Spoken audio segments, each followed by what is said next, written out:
Os conteúdos aqui do canal, eles servem tanto para você que está iniciando o processo agora, quanto para você que já está com o processo em andamento e atende também a todos os estados brasileiros, inclusive para você que está fazendo o curso de reciclagem. E nesse vídeo eu fiz um apanhado dos conteúdos mais importantes que você precisa saber antes de fazer a sua prova. Você pode ver esse vídeo um dia antes da sua prova ou algumas horas antes da sua prova. Mas é muito importante que você veja esse vídeo e anote todas essas informações que estão aqui, porque vai ser de extrema importância para a sua aprovação.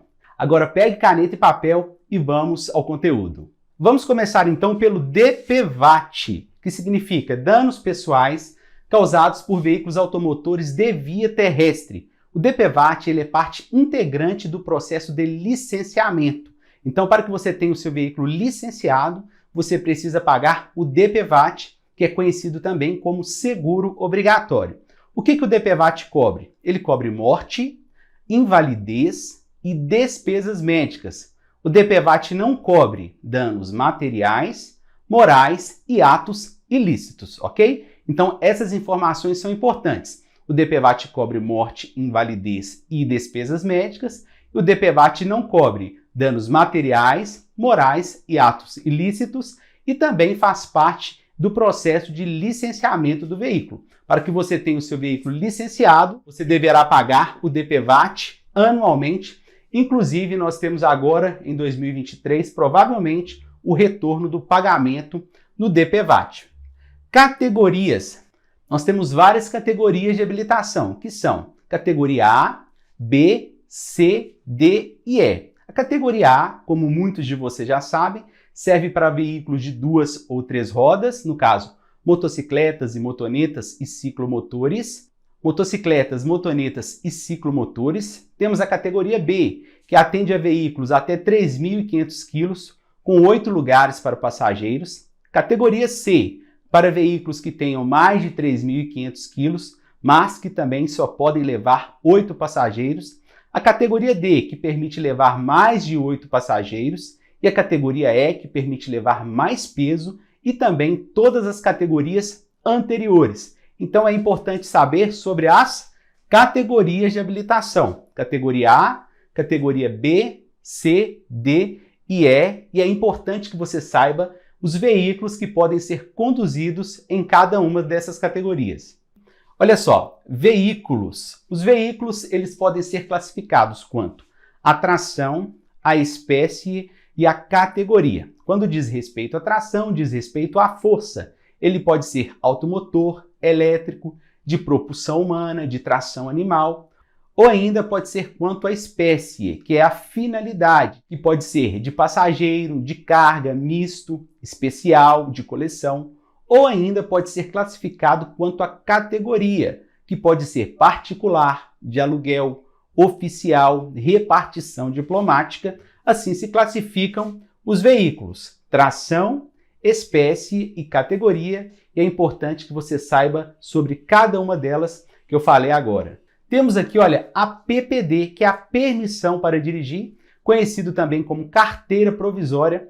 É o primeiro documento que você recebe após ser aprovado no exame de direção veicular. Lembrando, a PPD tem validade de 1 ano e o condutor não pode cometer infração gravíssima, não pode cometer infração grave e também não pode ser reincidente em infrações médias dentro do período de 1 ano da PPD. Caso ele cometa uma dessas infrações, ele terá a sua PPD cassada e terá que reiniciar o processo todo outra vez, caso ele cometa alguma dessas infrações, tá certo? Então a PPD é a primeira habilitação.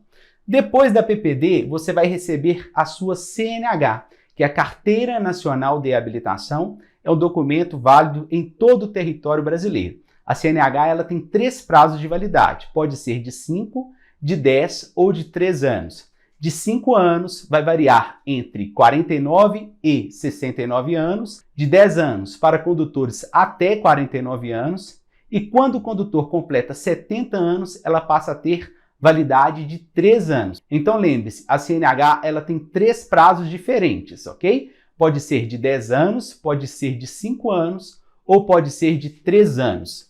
Temos aqui também a ACC, que é a Autorização para Conduzir Ciclomotores. Ciclomotor é um veículo até 50 cilindradas. Uma informação muito importante, olha só, sobre as categorias de habilitação e a ACC. A ACC ela é um documento como o PPD e a CNH. A ACC é um documento de habilitação. Lembrando que o condutor da categoria A, ele pode conduzir veículos ACC, mas o condutor que tiver só ACC, ele não pode conduzir motocicletas, motonetas, ok? Só pode conduzir ciclomotores. É informação importante sobre a ACC.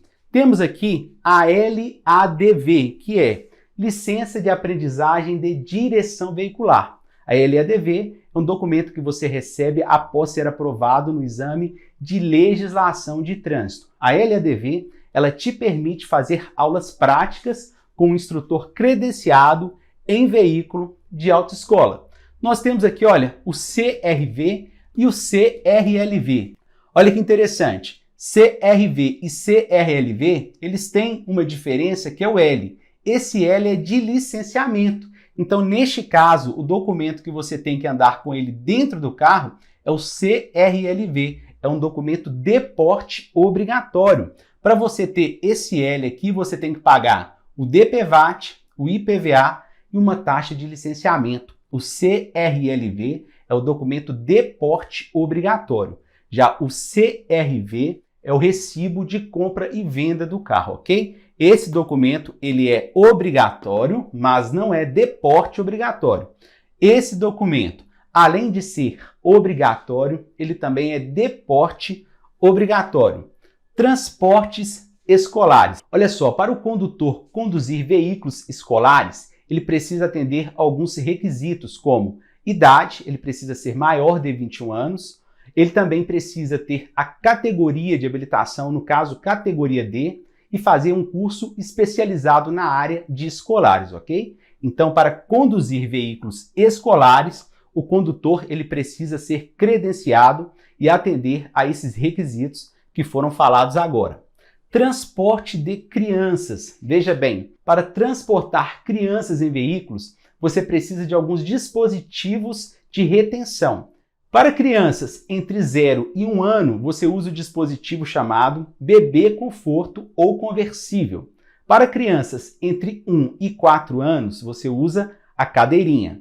Para crianças que tenham mais de 4 anos até 7 anos, você usa o dispositivo chamado de assento de elevação. E para crianças que tenham mais de 7 anos, dependendo da estatura da criança, ela vai poder usar o cinto de segurança. Logicamente que tudo vai depender da estatura da criança, ok? Então, entre 0 e 1 ano, bebê conforto. Entre 1 e 4 anos, cadeirinha. 4 a 7 anos, assento de elevação. E a partir de 7 anos, se a criança tiver a estatura, ela pode usar o cinto de segurança. Olha só, SNT, o que é? É o Sistema Nacional de Trânsito. O Sistema Nacional de Trânsito é um conjunto de órgãos e entidades da União e dos Estados. Você tem no SNT os órgãos normativos, executivos, fiscalizadores e recursais. O que você precisa saber sobre o SNT? Você precisa saber que o SNT ele é um conjunto de coisas, no caso, um conjunto de órgãos e entidades. Quando cair na sua prova sobre o SNT, provavelmente eles vão fazer referência do que foi falado agora. O SNT ele é um conjunto de coisas, um conjunto de órgãos e entidades, tá certo? Olha só, infrações, penalidades e medidas administrativas. Daqui até aqui, nós estamos falando sobre infrações e penalidades. Primeiro, o que é uma infração? Infração é uma desobediência à norma de trânsito, como avançar sinal vermelho, dirigir alcoolizado, estacionar em local proibido. Esta infração ela vai gerar uma penalidade. A penalidade é a punição pela infração cometida, como multa, advertência por escrito, suspensão do direito de dirigir, cassação do direito de dirigir, curso de reciclagem, são todas penalidades. A medida administrativa ela é um complemento da penalidade. Como assim? Olha só, se o condutor for encontrado dirigindo alcoolizado, o documento desse condutor será recolhido, que é uma medida administrativa. Então, o recolhimento do documento ele vai complementar a penalidade, que vai ser a suspensão do direito de dirigir. Quais são as medidas administrativas? São retenção do veículo, remoção do veículo, recolhimento dos documentos ou de animais e transbordo do excesso de carga. Para que você grave com mais facilidade, é só se lembrar RRRT. Retenção, remoção, recolhimento e transbordo do excesso de carga. Neste caso, então, o condutor que comete uma infração, ele vai ser penalizado e ainda essa penalidade poderá ser acompanhada de uma medida administrativa. Responsabilidades. Quem poderá ser responsabilizado pelas infrações cometidas no trânsito? Pode ser o condutor do veículo, o proprietário, o embarcador e o transportador. Então, caberá a essas 4 pessoas as responsabilidades pelas infrações relacionadas ao veículo, como transporte irregular de carga, alguma falta de manutenção preventiva no veículo, falta de documentação, pode ser responsabilidade tanto do condutor quanto do proprietário, ainda do embarcador ou transportador, ok? São essas 4 pessoas. Só uma informação importante ainda sobre essa questão da responsabilidade. Olha só, todo ato praticado na direção do veículo é responsabilidade do condutor do veículo, desde que ele seja habilitado. Por exemplo, avançar sinal vermelho, dirigir alcoolizado, excesso de velocidade, é responsabilidade do condutor do veículo, desde que ele seja habilitado. Então, o ato praticado na direção do veículo é responsabilidade do condutor do veículo. Agora, o veículo, o estado de conservação e tudo que diz respeito ao veículo é de responsabilidade do proprietário do veículo. Já o embarcador e o transportador, eles podem ser responsabilizados juntos pelo transporte inadequado de cargas. Neste caso, será a responsabilidade do embarcador e do transportador. Então, nós vimos infrações, penalidades, medidas administrativas e responsabilidades.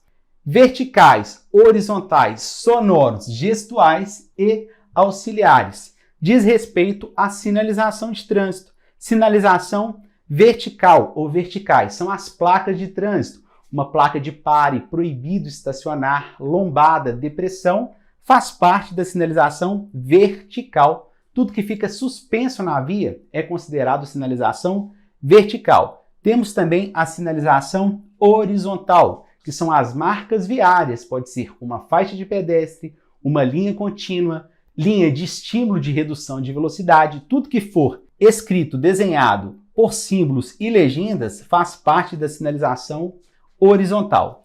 Temos também os dispositivos sonoros, que são os apitos do guarda, que pode ser um silvo breve, 2 silvos breves ou um silvo longo. Um silvo breve, ordem de seguir, 2 silvos breves, ordem de parar, e um silvo longo, ordem de diminuir a velocidade. Caso eu esteja falando rápido demais, volte o vídeo, pause e anote todas essas informações, ok? Então, sinais sonoros. Temos aqui também os sinais gestuais, que são realizados pelo agente de trânsito. São vários sinais. Todas as vezes que a palma do agente estiver virada para a frente, é ordem de parada obrigatória. Essa informação é importante. Quando a palma da mão do agente estiver virada para trás, é ordem de seguir. Vai ser acompanhada de setas indicadoras que o agente de trânsito está fazendo sinal com a mão. E ainda você tem o sinal de redução de velocidade, que é feito pelo agente de trânsito também. Então, olha só, o agente de trânsito ele pode sinalizar parada, pode sinalizar ordem de seguir ou ainda pode sinalizar ordem de diminuir a velocidade.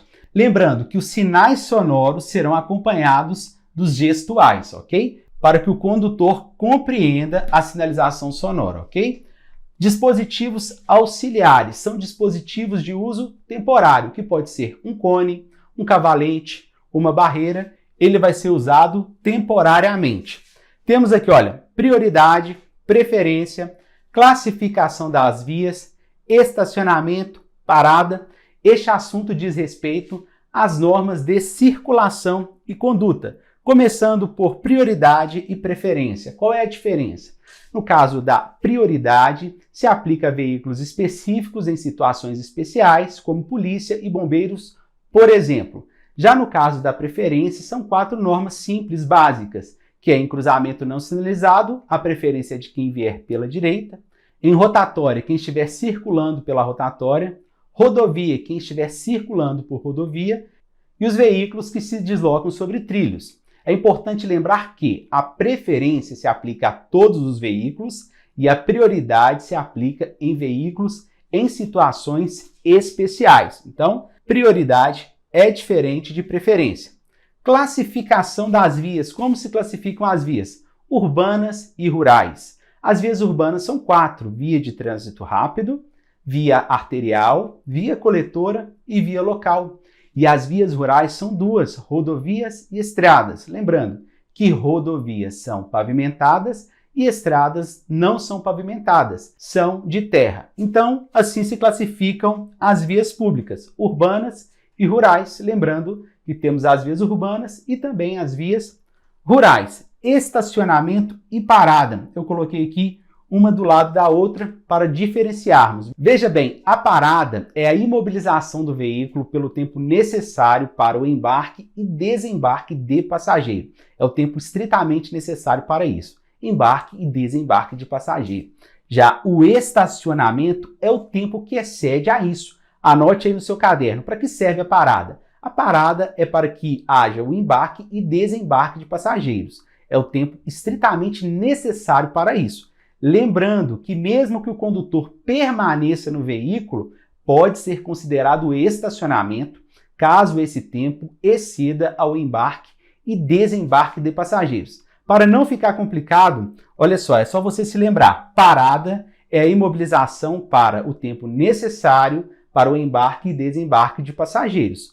O estacionamento é o tempo que excede ao embarque e desembarque de passageiros. Aqui nós temos o CHAPD, leis da física, condições adversas, reação, frenagem e parada. CHAPD. CHAPD são 5 fundamentos da direção defensiva: conhecimento, habilidade, atenção, previsão e decisão. Então nós temos aqui esse mnemônico para te ajudar a lembrar. CHAPD.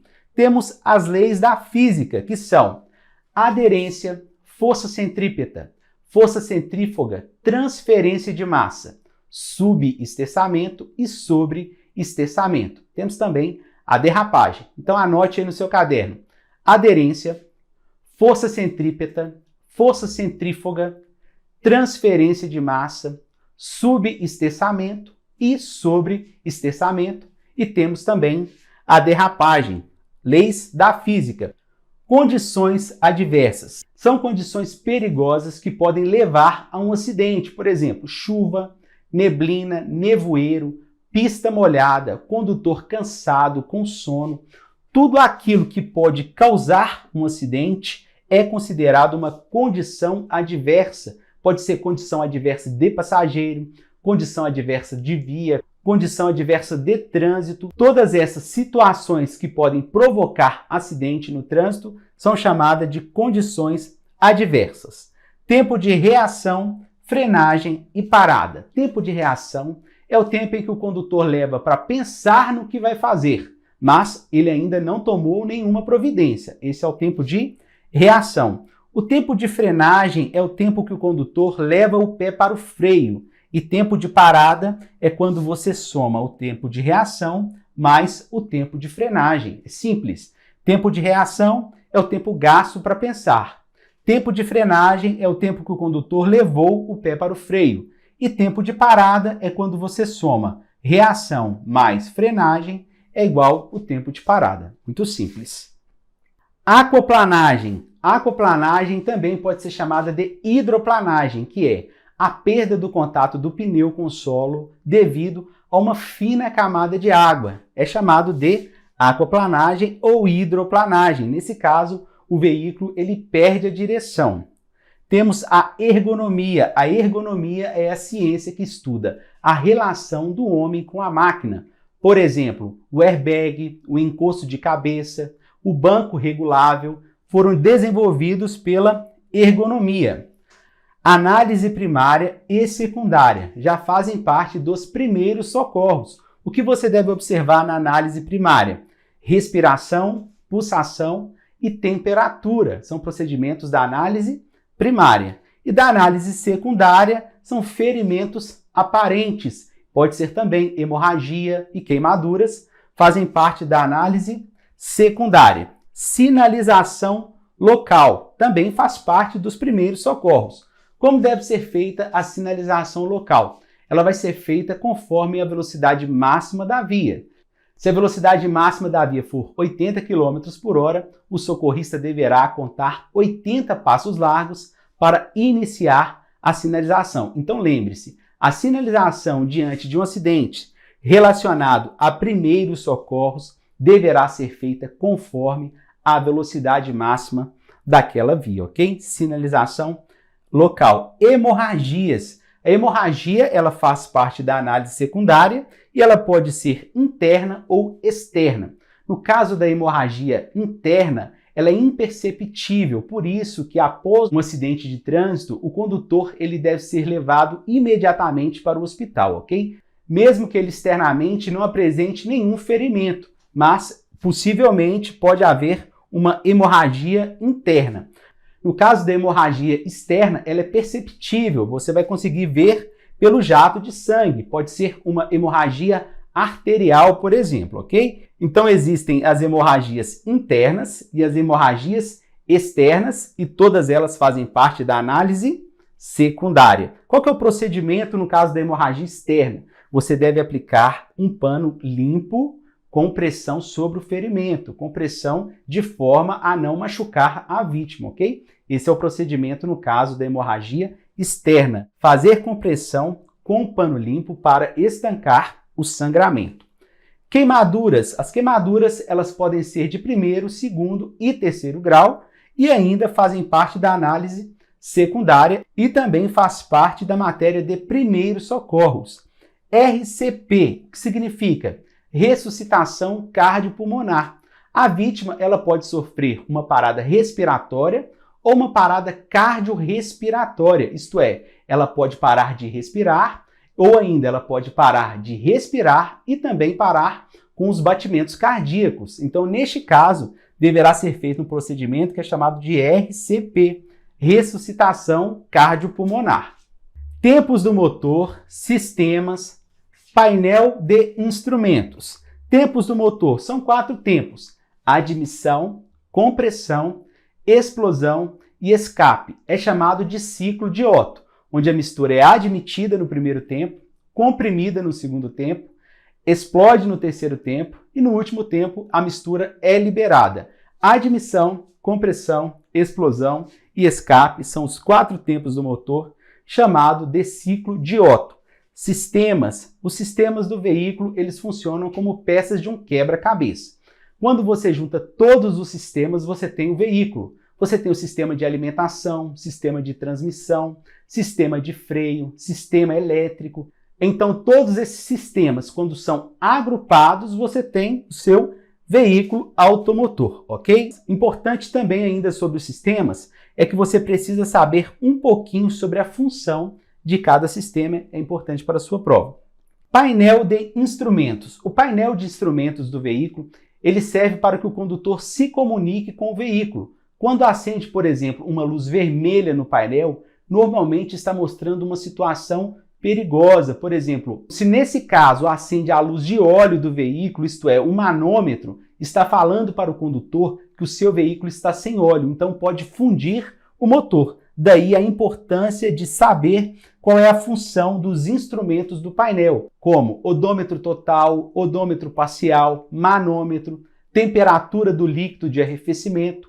Todas essas informações elas são importantes sobre o painel de instrumento e também cai na sua prova. Uma informação também muito importante ainda sobre o painel de instrumentos existe uma diferença entre o velocímetro e o tacógrafo. O velocímetro ele indica a velocidade desenvolvida pelo veículo, mas não registra essa velocidade. Diferente do tacógrafo. O tacógrafo, além de indicar a velocidade, ele vai registrar a velocidade e o tempo. O tacógrafo não é obrigatório para todos os veículos, mas o velocímetro é obrigatório para todos os veículos. É importante que você conheça os instrumentos do painel. Poluição sonora e atmosférica. Neste caso, se trata da matéria de meio ambiente. O que é poluição? Poluição é a modificação do meio. E, logicamente, os veículos automotores, eles são agentes de poluição. Poluição sonora e poluição atmosférica são as formas de poluição causadas pelos veículos automotores. Lembrando que hoje o veículo automotor, ele é o maior agente poluidor das áreas urbanas, ok? Temos o CONAMA, que é o Conselho Nacional de Meio Ambiente. No caso do CONAMA, ele é um órgão normativo, pois ele é um conselho, e ele é o responsável pela nação toda, Conselho Nacional de Meio Ambiente. Então, tudo que diz respeito ao meio ambiente passa pelo CONAMA.